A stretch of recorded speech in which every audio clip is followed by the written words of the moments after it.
Hello! Last week at Dansku, Michal and Anna. We are running another episode when we are just chatting to you.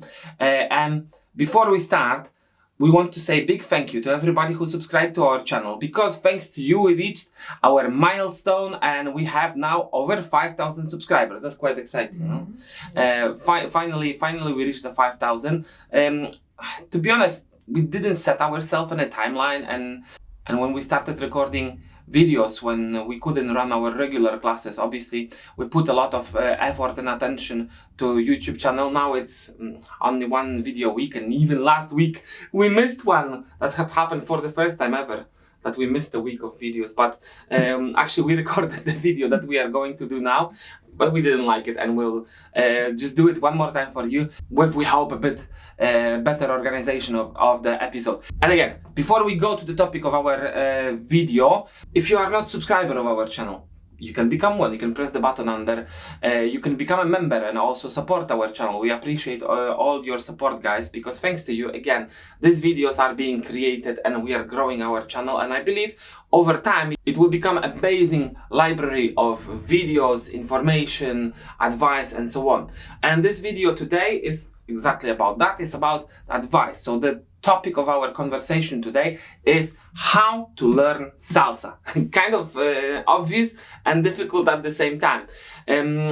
We should have probably started our channel with this information, how to learn salsa.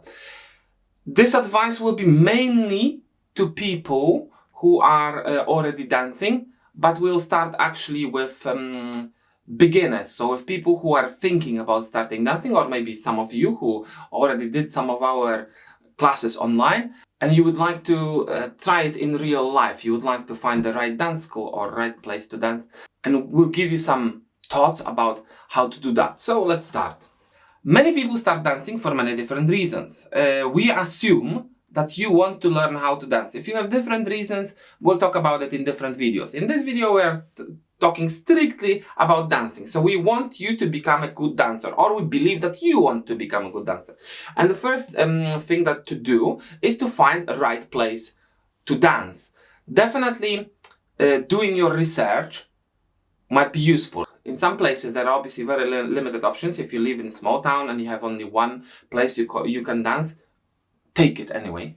That's very, very good that something is already there. Sometimes you have massive variety, different dance schools. Like in Krakow, when I was learning salsa many years ago, probably with no joke, there were around 10 salsa schools. Yeah? So choice is massive, and the one that I chose basically appeared on the top of the search results, and that was the reason why I took it. And it wasn't really bad choice. I wouldn't say it was a bad choice, because once you join the first one, obviously people who attend classes, they will tell you about some other places that they might have visited, and they might think that they are better. What is important from our perspective is that when you choose the dance school, choose the one that runs courses regularly. Yes, so once for a while they start a new course, and it's important that they run courses. When you join the course, you will feel that you are progressing. Yeah, in the UK, there's a tendency to run classes in bars and pubs, and that you're not going to learn there. That's more social aspect. You might learn, but slowly, basically slowly. If you want to learn in progressive way, if you want to feel the improvement in your dancing, courses are definitely the way to go. Another thing for beginners is that your attitude matters the most. So if you go there with an attitude that you want to learn how to dance, you will. If you think about, oh no, this is not for me, maybe I'll try it, maybe I'll not come back. Yes, probably this is all correct as well. So the attitude is a key. I have many different stories that I could tell you here, many examples of people who started not having really great capabilities to dance, but improved massively only thanks to their own attitude. And obviously opposite examples of people who actually were not bad, but they thought about themselves very, very low, and because of that, they never progressed. Yeah, that would be in general advice for beginners. Find the right place, and let's start our journey. And we go to the point 2. Point 2 is be regular. Consistency is key. Yeah, so what Anna said, we don't have many requirements from our students, and we can kind of, when we do classes, we almost can guarantee you results. There is one massive requirement there: be regular. Don't skip classes. There is big difference between people who do every single class, and there is even bigger difference between people who do every single class and try to dance socially and review extra. So basically, they put effort, they put time. If you put time in doing something, you get very, very good. When you're a beginner, it's quite easy to progress, and you'll feel the progress very, very quickly.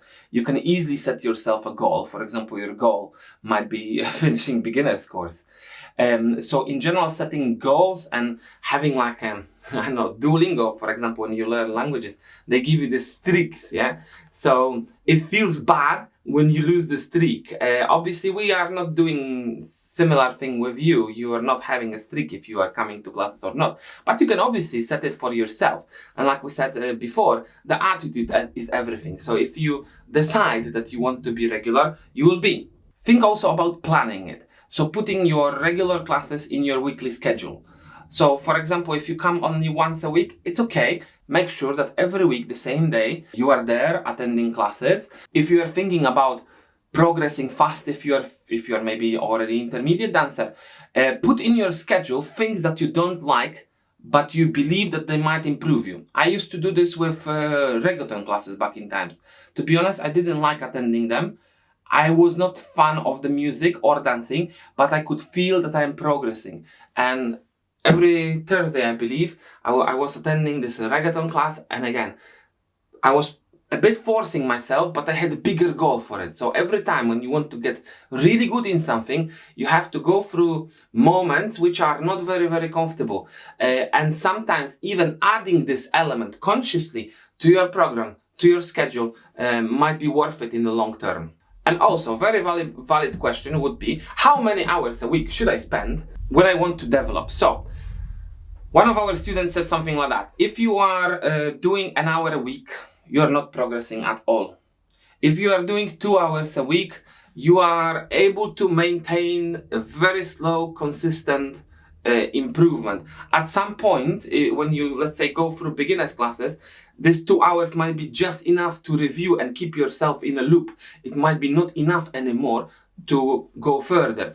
And obviously, when you do 4 or 5 hours, this is when you start learning seriously. Some people are doing classes every day. I used to be like that. When I was learning 7 days a week, with no joke. 3 hours a class a day and party every single day. That was quite crazy. Probably 360 days out of 365 a year. But you don't have to do the same as I do, yeah? Let's make it clear.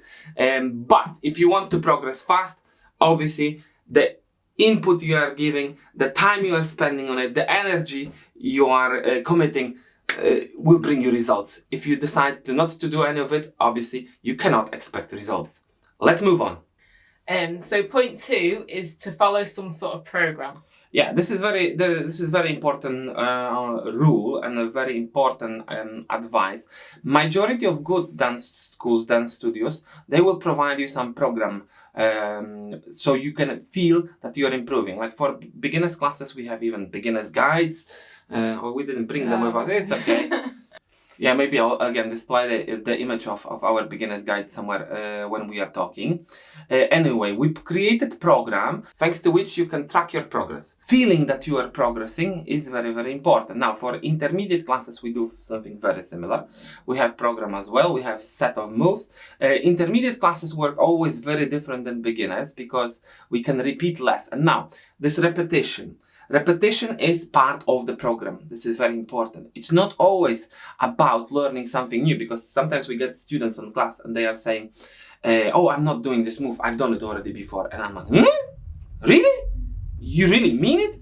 The whole point is to repeat it multiple times, to feel comfortable, to feel fluent, to feel that this is part of your dancing, not only something that you've seen, something what you have about. Like literally, we put this in the table of the beginner's guide as well. So you have 3 different tables. Like I heard about it, I've done it, and I can do it. Yeah.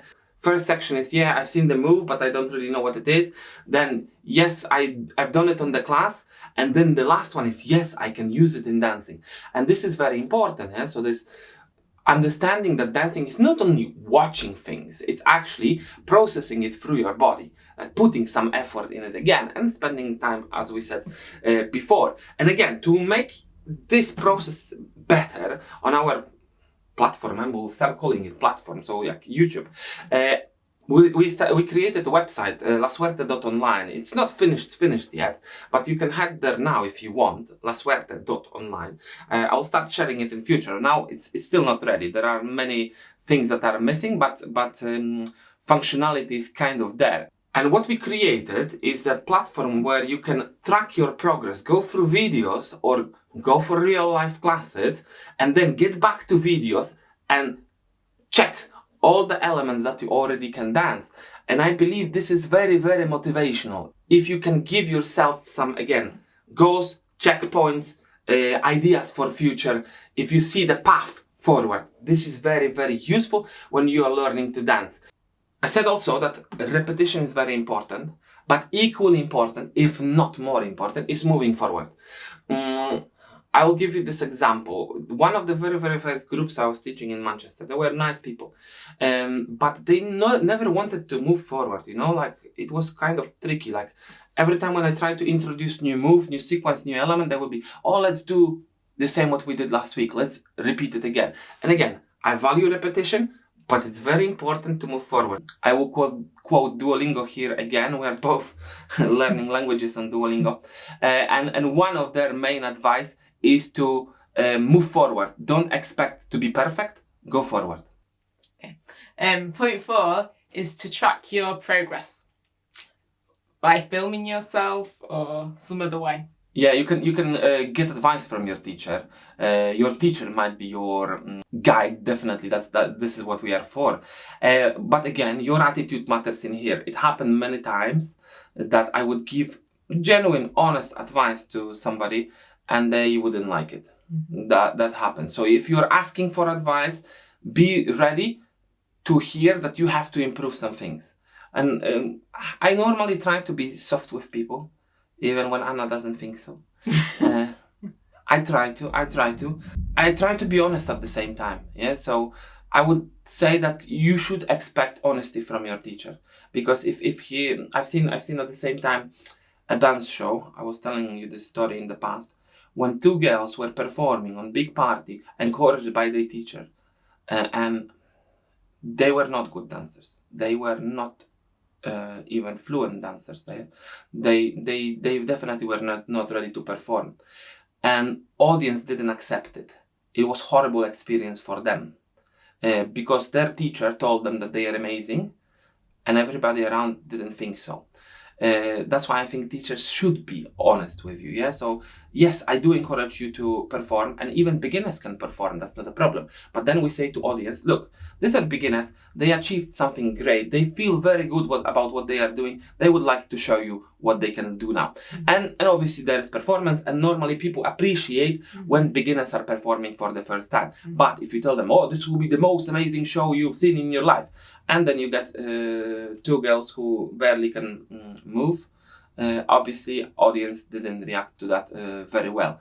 So I would say definitely honest advice from teachers, and you guys be ready for it. At the same time, when I'm saying to be ready for criticism from your teacher, don't criticize yourself too much, because you will be your own biggest critic. Even when we recorded this video before, okay, let's say I objectively didn't like it, yeah, but that's the whole point. So now after, let's say, 2 years of recording, when I see video of me dancing, I can objectively say whether it's okay or I really dislike it. When at the beginning, every single video I didn't like, yeah, and then over time I'm like, okay, Michal, chill about it.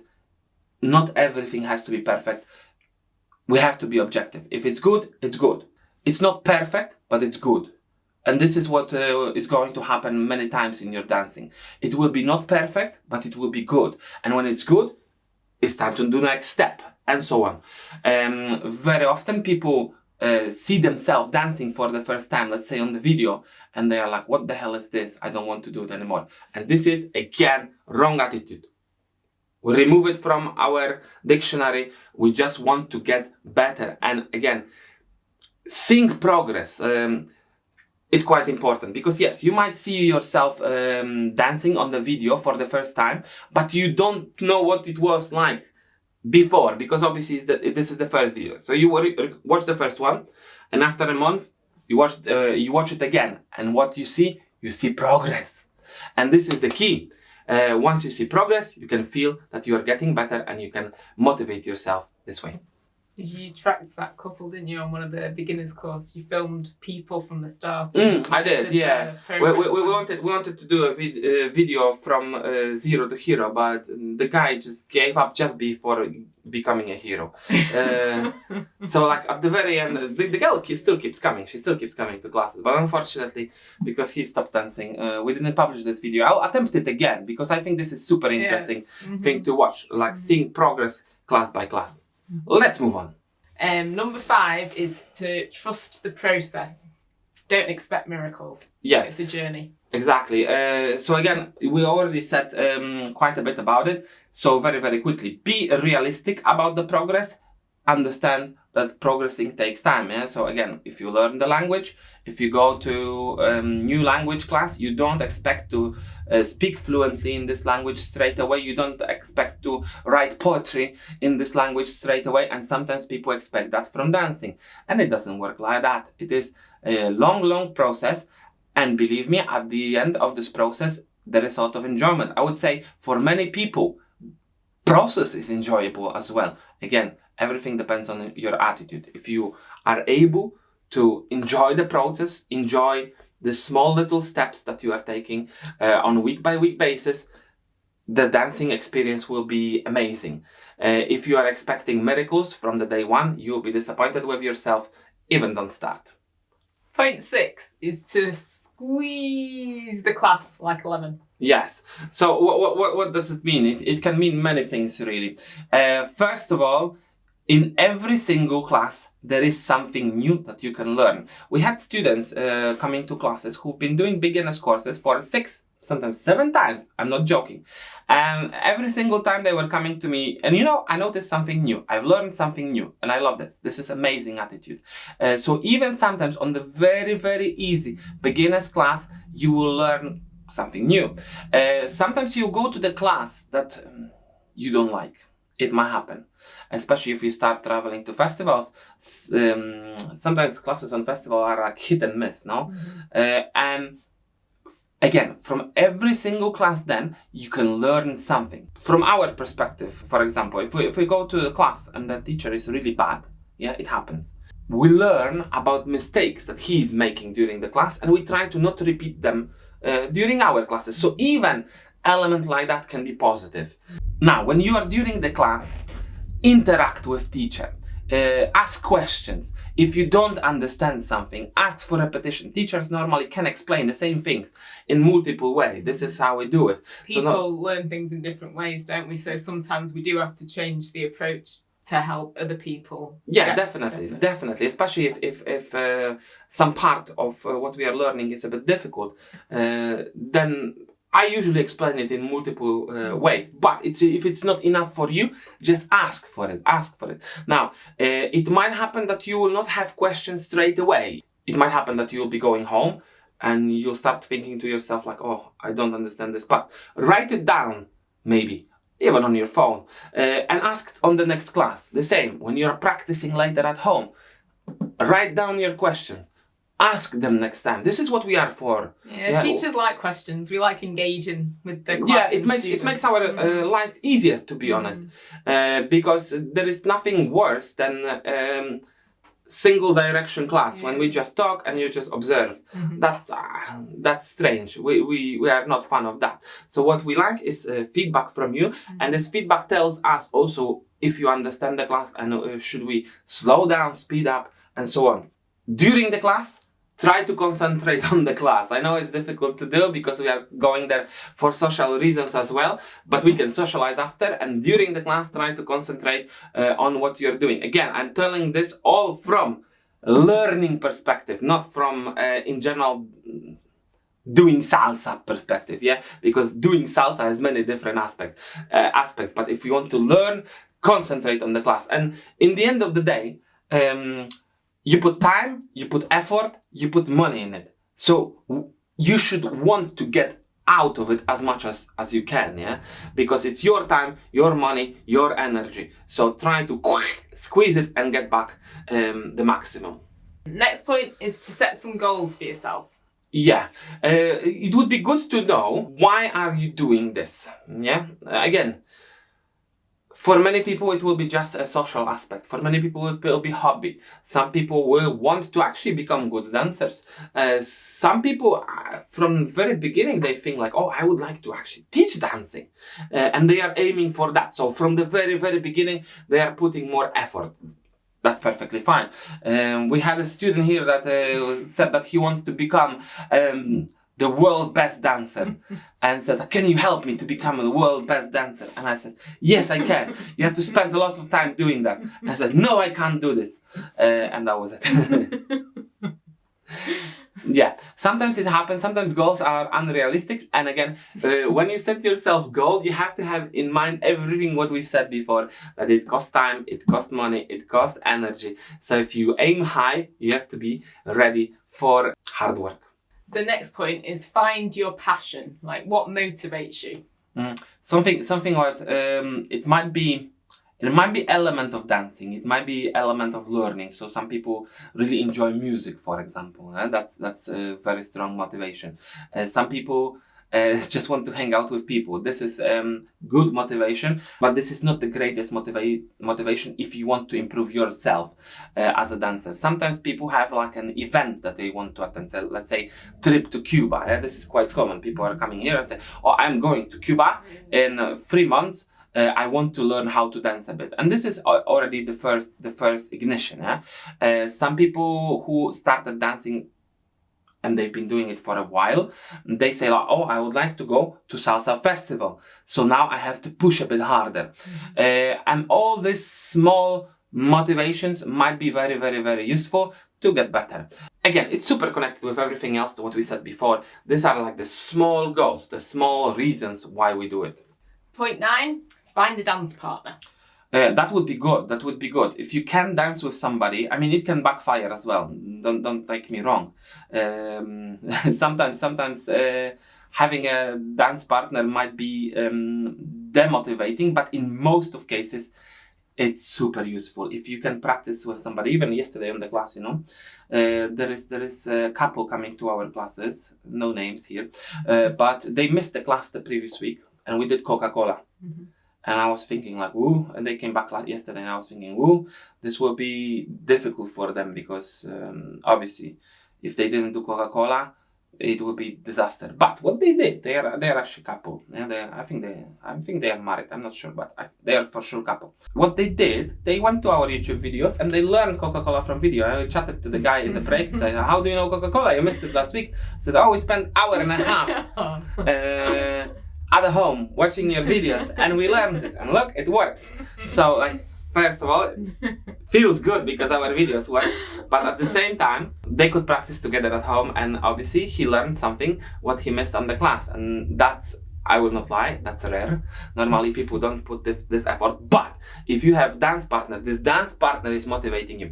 I remember when I started dancing in general, I started with ballroom dancing, and to be honest, when I started salsa, kind of simultaneously, a bit later salsa, I wanted to drop ballroom, but my dance partner was motivating me to do the classes. Yeah, so she was like, come on, let's do it. And yes, I was still doing it. And at some point the summer came and I was like, I'm sticking only to salsa. But at that point it was very, very motivating. And another aspect was another story that I can tell you. I think I said in one of the previous episodes that my first social dance experience was not very good. The girl left me in the middle of the dance floor halfway through the song. That happened. But there was another girl in the same group, like the group that we were learning together, and she was like, "Oh, it's okay. You can practice with me as long as you want. I'll be patient, yeah."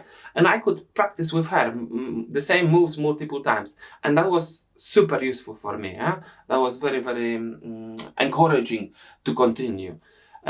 So if you have a partner that is willing to practice with you, you are lucky. Okay, so the next point is more for intermediate dancers. Think about dancing in different dimensions. Body control, musicality, following and leading, creativity. There are many different aspects of dancing that you should improve at the same time. It's not only about learning moves. Learning moves is important, and I think I mentioned this at some point in the past as well, that learning moves gives you this feeling of making progress as well. So it's not a bad thing, but learning body control and musicality. I think body control and musicality specifically are the most important elements of dancing, because if somebody asks what dancing is, I would say it's moving body to the music. That's super simple definition. So what do you need for that? You need to control your body. You need to be able to hear the music. There's two elements for sure. On top of that, obviously, when we are learning salsa, it's following and leading. Guys are really putting a lot of effort into leading. Girls are, unfortunately, in longer term, not spending that much time on following skills. They're thinking like, oh, I will just follow, it will be fine. No, this is a skill.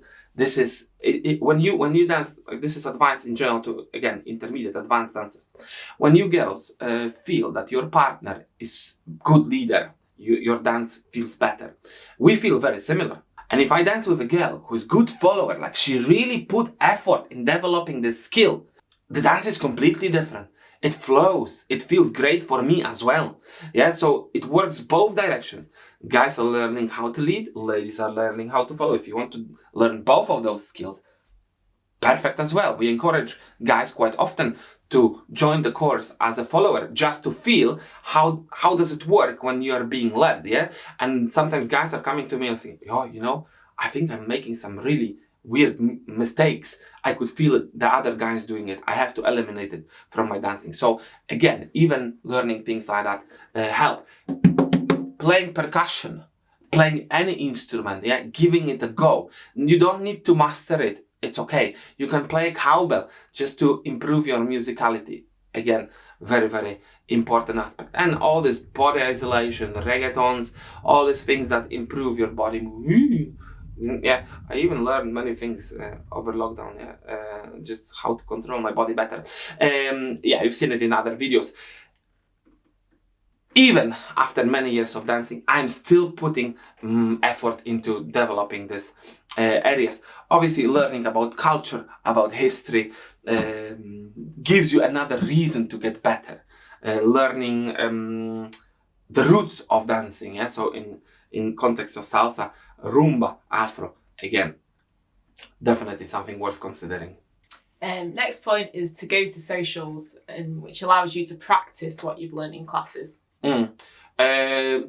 From our experience, it looks like ladies are more keen to go to socials quicker, because obviously they can follow. They don't have to be creative themselves at the beginning when they are dancing, so it's easier for you to start doing socials from follower perspective.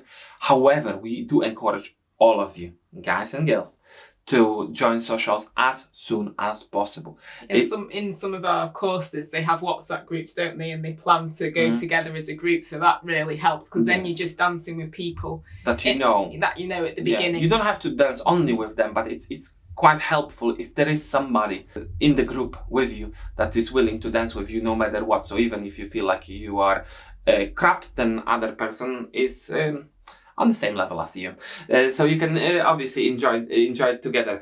And again, when we compare it to languages, this is the moment when you start speaking to other people, and this is the uncomfortable moment. Nobody likes to do this first conversations, but when you speak, or when you land in the country when they speak other language, you have no choice, and suddenly you improve so much. So if you put yourself in the deep water, Go to the social, even if you don't feel very comfortable, and you give it a go, you'll notice massive improvement.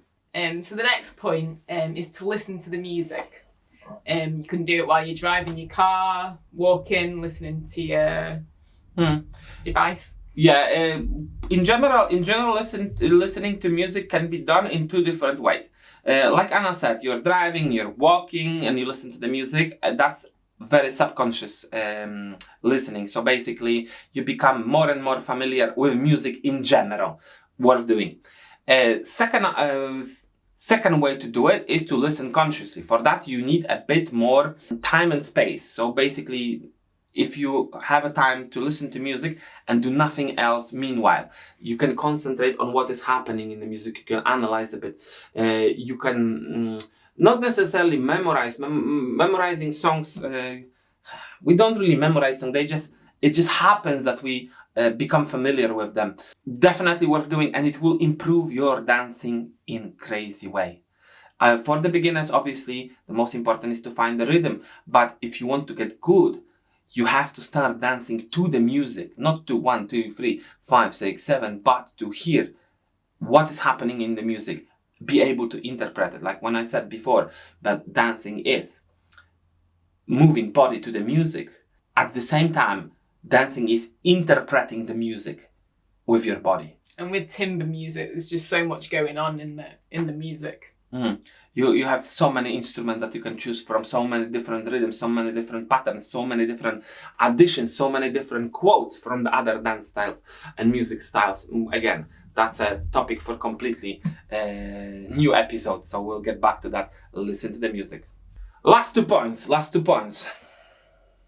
Watch others to get inspired. You can do it in many ways. You can come to the party and watch people, and that's another aspect that I should have said about the parties before. So guys, if you're afraid to come to the party, believe me, if you feel that you are not very good dancer, probably nobody is going to watch you, so you don't have to be afraid of that. People are watching good dancers for inspiration. This is what is happening. This is what's happening. When you look at the dance floor, you are looking like, who's good. I want to see that. I remember when I was learning how to dance, that was my main inspiration, my main motivation, not only to be as good as them, but I wanted to be better than them. That was my motivation. I see some good dances. Yeah, this is good. I want to be better. Obviously now you can watch things online as well. It takes quite a while to be able to analyze what is happening in dancing, but if you are already intermediate or advanced dancer, you definitely can find some elements that you can, let's call it, steal and apply to your dancing. And the last point, my favorite, travel. Yes. For many people, salsa is a gateway, you can say, for traveling. It's the reason to travel. I remember my first year in UK, I went to 8 different festivals in 1 year. Like month and a half, I was somewhere else. That was great. Now we travel a lot less. With kids, it's not so simple. And obviously with the pandemics and stuff, we didn't travel at all. But now festivals are coming back. We started organizing a group for the festival.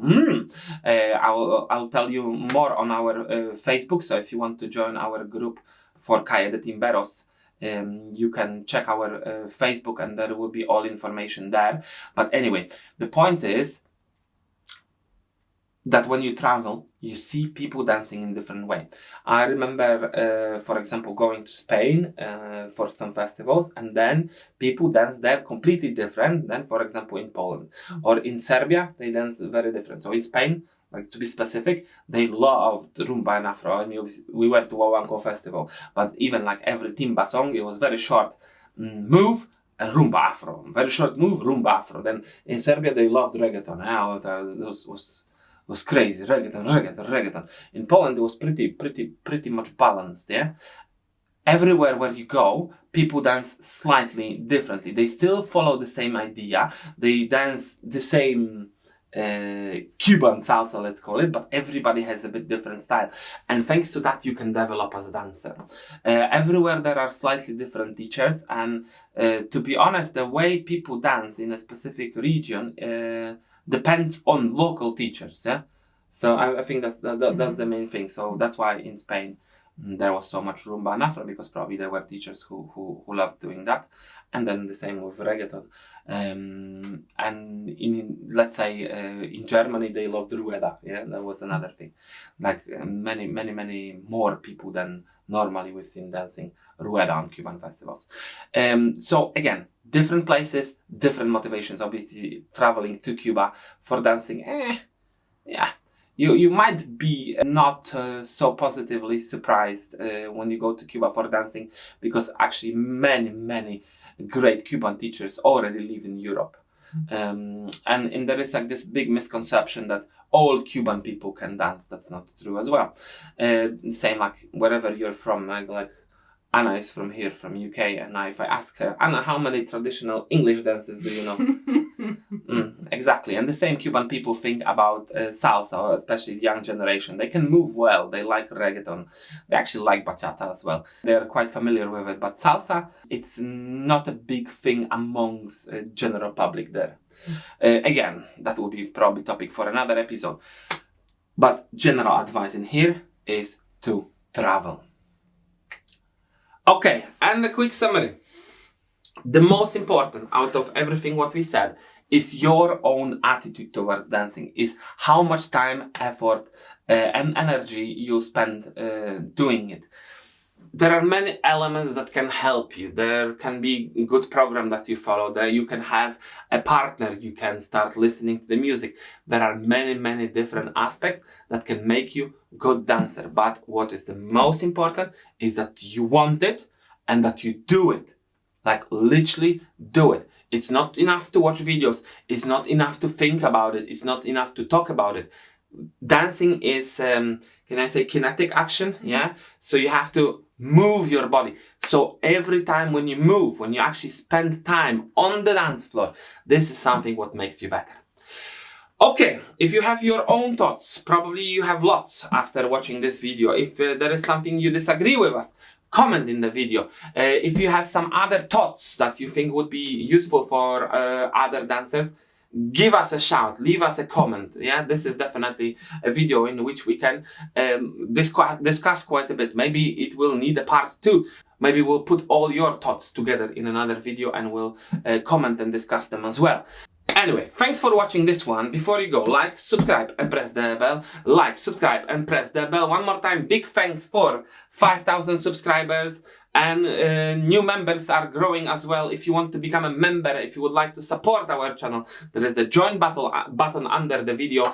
Thanks to people like you, this channel is growing, and thanks to people like you, we are producing more, and there will be obviously another video very soon. If you want to watch it, be here with us. And thanks for watching this one. It was probably quite long, but I definitely think it's worth to listen to all this advice, and the most important, apply it when you're learning how to dance. Thanks for watching. See you later.